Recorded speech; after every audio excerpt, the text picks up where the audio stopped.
It's a pleasure to be here. Thank you for the invitation. I would like to go straight into my presentation about the source of money creation and its allocation. And the underlying issue is central planning versus decentralized decision-making. Now, banking actually has not been very well understood. There have been three theories of banking, and they've existed and coexisted for at least the past century. The most dominant one currently is still the financial intermediation theory of banking. And nobody had ever done an empirical test. So I thought, well, since these theories are mutually contradicting, when it comes to the crucial question of where does the money come from when you get a loan from the bank? Well, let's figure it out. Let's do an empirical test. So I did this and published 2014 and 2016 two papers. The conclusion is the financial intermediation theory was rejected. Banks are not financial intermediaries. You may have heard of the fractional reserve theory, slightly older. That one was also rejected. It says that banks lend money out of reserves, and they don't. Financial intermediation theory says they lend out of other people's deposits, and they don't. So the oldest theory was the one that was found to be correct, and that's the credit creation theory, which was known 100 years ago, which is why one of the papers is called Lost Century in Economics. Banks create money out of nothing through the process of credit creation. I know there's some lawyers and experienced lawyers in the room, and actually the law helps a lot to understand banking, because at law, it's very clear, banks are essentially the opposite of what economists have claimed. Economists always say banks are deposit-taking institutions that lend money. Banks don't take deposits, and they don't lend money. They don't take deposits because they borrow from the public. A deposit suggests something held in custody, a bailment, and this is not what happens. Instead, the money that you lend to the bank, which they call erroneously a deposit, is actually their money. They own it. It's just a loan. You're a general creditor. And banks never lend money because, and that's unlike firms and non-bank financial institutions, they are in the business of purchasing securities. When you get a loan, the loan contract is a promissory note, just like the Bank of England promissory note, of course, not legal tender, as you may have noticed, but the bank will purchase that security from you. That's what it does. And now it owes you money, and it creates a record of the money it owes, which we call deposits. And that's how the money supply comes about. So you get a loan, £1,000, let's say. The loan contract is purchased by the bank. It increases the bank's assets, and the bank then records the money it owes you, which it calls, slightly incorrectly, a customer deposit, because no customer has deposited this, and in fact, nobody has deposited this anywhere. It's not transferred from anywhere inside or outside the bank. It's created out of nothing. These fictitious deposits are our money supply. So banks are special. They create the money supply, 97% in most countries of the money supply out of nothing through the process of what's called credit creation. That's, of course, also why, actually, central banks have been all along monitoring bank credit quite carefully, whether they announce this or not, and they've been guiding bank credit. And, of course, central bankers have been quite aware of these facts. Now, the recognition of bank credit creation is a game changer to solve many of the world's problems, such as the recurring banking crises can be prevented, unemployment can be solved, business cycles, underdevelopment, depletion of finite resources, all these problems can be solved by utilizing the power of bank credit creation. And this is something we'd think about before we decide to abolish it, because this power can be harnessed. So can we achieve high, sustainable, stable growth and development without crises? Yes. This is the fundamental basics. This is how the economy really works. So the money supply is actually credit, let's call it C, and we have to disaggregate it, because the crucial thing is who gets the money for what purpose. Simple disaggregation into the real economy, CR, and the financial transactions, financial economy, CF. So if banks create credit, it's used for financial transactions, the left side. This is, of course, one example of unproductive credit creation. You're pushing up asset prices. This explains in aggregate asset bubbles and all the large asset movements. It's simply credit creation for asset transactions. That's not part of GDP because GDP is value added. And of course, that doesn't add value as a zero-sum game.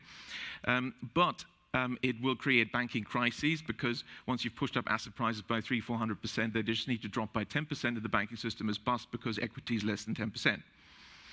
Now, when banks create credit for the real economy, for real transactions, we still have two scenarios. One is easily understood. If they create credit for consumption, you suddenly have more demand for consumer goods. And if they do a lot of that, of course, you get consumer price inflation. That's what most people think of as the central scenario. Well, it's actually only one of three. And the one that we understand best and really not the most burning one, because it's been financial credit. But there's a third scenario, and that's when banks create credit for the real economy, but it's used for business investment in the creation of new goods and services, productive investment or implementation of new technologies. That creates growth without inflation and without crises.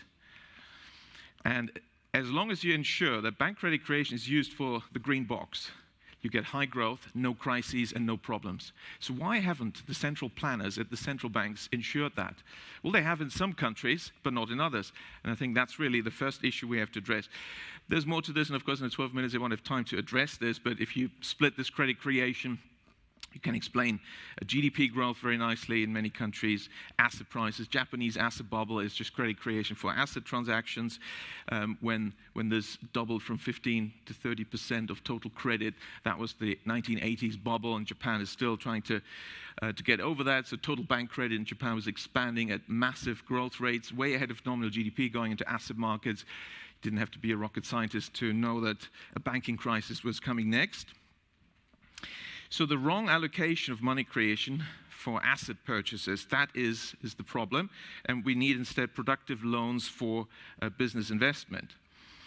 So the key question is, who should make this decision? It seems the regulators, the central banks, actually had forgotten to tell the banks, oh, by the way, you should only create productive credit for sustainable business investment. That way we could have prevented all these boom-bust cycles and crises and all the inequality that's been created as a result of this. So now that we've uncovered this, what should we do? Who should make this decision? So the question is not really banks versus central banks. Should we take the privilege to create money from the banks and give it to the central banks? It's really centralization versus decentralization. Should this decision be made by central planners or in a decentralized market-based fashion? What's the scientific way to tackle this? Well, let's look at the empirical evidence. Let's look at the historical record. So what's the evidence on centralized decision-making? The idea to abolish bank credit creation and centralize the decision of the quantity and allocation of the money supply in the hands of one group of central planners is not a new one. That's how the Soviet Union ran its economy for half a century. That failed spectacularly. So let's keep that in mind. China, by the way, learned the lesson, Deng Xiaoping, from '82 onwards, changed its financial system and introduced banks, introduced decentralization with hundreds, if not thousands, of banks creating credit locally and making that decision locally. And of course, China thrived, and the economic miracle of double-digit growth was based on that. In fact, it used window guidance of bank credit to suppress, in the high growth phase, the financial credit and the speculative and the consumption credit.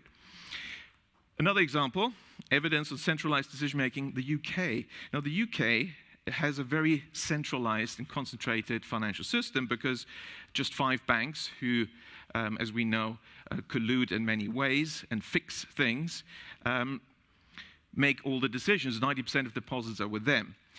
So centralized decision-making in the London headquarters has not delivered very good results. By the way, there's reports on this. This has been recognized again a century ago. The Big Five dominating, lack of competition, the Big Five failed to provide long-term investment. All these things were announced in a report in 1918. Of course, it could have been written yesterday. So if you look at bank credit in the in the UK, then 90% is asset credit creation, so credit for financial circulation, the CF, and of course, that's no good. and that's the problem of centralized decision-making. The central planners like an easy life, and they think that's good for them. It's not good for the economy. Another piece of evidence on centralized decision-making is the ECB in the 2000s. So credit creation in Spain, Ireland, Portugal, and Greece was expanding by 30–40% under the watch and auspices and supervision of the ECB. As I had warned, the ECB was going to do this, create asset bubbles, banking crises, and recessions in the Eurozone. And of course, that's what it did. So again, the problem of centralization in the hands of these central planners. Another example, Japan in the 80s. They used the window guidance, credit guidance tool until the 80s for good purposes, but then the central planners, because they're unaccountable and too independent, decided, oh, let's create a bubble. And they announced their window guidance loan growth targets. And I pressed the button, you see the actual result 3 months later. Banks had to follow, and they had to increase their lending for real estate speculation. And that's how the Japanese bubble was created by the Bank of Japan. So centralized decision-making has failed. The evidence on decentralized decision-making is from China, as I mentioned briefly, and Germany. Germany actually has been very successful, its economy, for 200 years. And its exports are often larger than Chinese exports, although the population, only 6% of the Chinese population. How is that possible? In fact, if you look at market champions, these are companies that are number 1, 2, or 3 in terms of market share globally. And hidden champions are small firms that are global market leaders, global champions. Germany has the largest number of hidden champions, small firms that are global market leaders, by far of any country. The US comes second, Japan, and so on. How is that possible? Most exports from Germany are from small firms, family-owned businesses. Well, it's because of the community banks. And the community banks in Germany, there's 1,500. It's the largest number of banks in the European Union. Big banks lend to big companies, small banks lend to small firms. Germany has lots of small banks. Decentralized decision-making, that's been highly successful. 70% of banking, the green 2 segments, are with not-for-profit community banks. We already have public money creation in the form of local community banks, not-for-profit banks. So that's unique in the world, and that's delivered high growth without the bubbles. So central bankers create cycles. How have the central bankers, this is my last slide because my 12 minutes are just up, have reacted to the truth coming out? They admit that they've been telling porkies, and now they propose to increase their power. So central bankers belatedly admit, oh, now that you've mentioned it, yes, banks create the money supply. So let's abolish that now. And also, by the way, let's abolish cash. So what should we do? Well, introduce digital cyber currency that central banks issue and control, and thereby gain total control over all economic transactions, decisions, and the whole lot you've just heard from the CEO of the GDI. So the greatest concentration of central banking power in history is really the bid they're aiming at. That's the central bank's goal. And of course, digital accounts of dissenters and regime critics could be switched off. It'd be very difficult to even purchase necessities.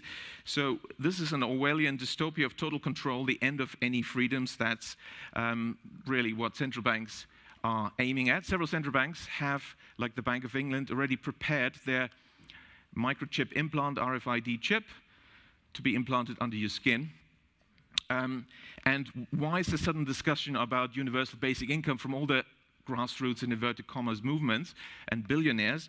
Oh, universal basic income is the bribe for you to accept the microchip. The overarching trend of the 20th century is concentration of power in the hands of the few. That's what we have to keep in mind. We have to work against this. We don't want to have these unaccountable central planners making decisions. We need decentralization, and the solution, therefore, is to maintain public money in the hands of local community banks, decentralize decision-making, give local people the power in the form of local public banks and local not-for-profit community banks. As I walked in, I was delighted to see that the Gottlieb Duttweiler Institute is also about Genossenschaften, cooperatives, and of course, the majority of banks in Germany are cooperative banks, and that's really what we need. So we shouldn't really abolish banks. We just have to get rid of the too big to fail banks, introduce a few rules that you create credit for productive purposes, and then we can solve many of the world's problems. And these are really the promises of economics, that we can solve a lot of mankind's problems. As JFK said, our problems are man-made, therefore they may be solved by man, and man can be as big as he wants. Of course, he was referring to ladies as well, no doubt. No problem of human destiny is beyond human beings. JFK. Thanks very much.